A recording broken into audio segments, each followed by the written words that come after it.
थांबा, हा video skip करू नका, कारण आज मी तुम्हाला सांगणार आहे सप्तशृंगी माताची अशी खरी कथा जी ऐकून हजारो लोकांचं आयुष्य बदललं आहे.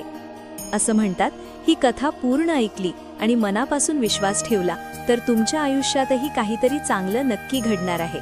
शेवटपर्यंत नक्की पहा, कारण शेवटी मी सांगणार आहे एक असं गुपित जे फार कमी लोकांना माहिती आहे. महाराष्ट्रातील नाशिक जिल्ह्यातील सप्तशृंगी गड, 7 भव्य शिखरांनी वेढलेला हा डोंगर आणि त्या डोंगरावर वसलेली एक अद्भुत शक्ती. खूप वर्षांपूर्वी या भागात घनदाट जंगल होतं. ना रस्ता ना मंदिर, फक्त शांतता आणि निसर्ग. त्या काळात एक साधा गुराखी रोज आपल्या मेंढ्या चारायला त्या डोंगरावर जात असे.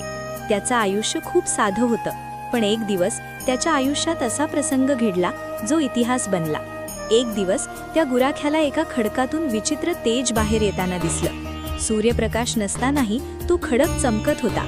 कुतूहलाने तो जवळ गेला आणि त्याने आपली काठी त्या खडकावर मारली आणि अचानक त्या खडकातून रक्त वाहू लागलं. तो घाबरून गेला आणि जीवाच्या आकांताने पळत सुटला. त्या रात्री त्याला झोप लागली आणि त्याच्या स्वप्नात एक दिव्य तेजस्वी रूप प्रकट झालं. तीच होती सप्तशृंगी माता. माता म्हणाली, घाबरू नकोस, मी इथेच वसलेली आहे. तुझ्या खडकाला स्पर्श केलास ती माझी मूर्ती आहे. लोकांना सांग आणि माझी पूजा सुरू कर. सकाळी उठल्यावर गुराखी थेट गावात गेला. त्याने सगळ्यांना ही गोष्ट सांगितली. सुरुवातीला कुणी विश्वास ठेवला नाही, पण जेव्हा सगळे त्या ठिकाणी गेले तेव्हा त्यांनी पाहिलं त्या खडकावर एक भव्य रूप दिसत होतं. 18 हातांची दिव्य मूर्ती. हीच ती माता जी दुर्गा माताचं शक्तिशाली रूप मानली जाते. असंही मानलं जातं की महिषासुराचा वध केल्यानंतर देवी इथे येऊन स्थिरावली. त्या मूर्तीचे 18 हात, प्रत्येक हातात एक शस्त्र, हे दर्शवतात माता आपल्या भक्तांचं प्रत्येक संकटातून रक्षण करते. काळ जसजसा पुढे गेला तिथे मंदिर उभं राहिलं आणि आज लाखो भक्त तिथे दर्शनासाठी जातात.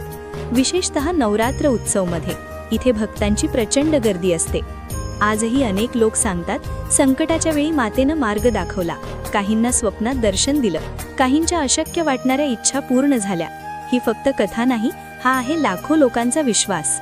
जर तुम्हालाही वाटत असेल की माता तुमच्यावर कृपा करावी तर आत्ताच लाईक करा, कॉमेंटमध्ये जय सप्तशृंगी माता लिहा आणि बघा तुमच्या आयुष्यात कसा बदल होतो. आणि अशाच खऱ्या आणि शक्तिशाली कथांसाठी आत्ताच चॅनल सबस्क्राईब करा, कारण पुढची कथा तुमचं नशीब बदलू शकते. विश्वास ठेवा, कारण जिथे श्रद्धा असते तिथे माता स्वतः असते. जय सप्तशृंगी माता.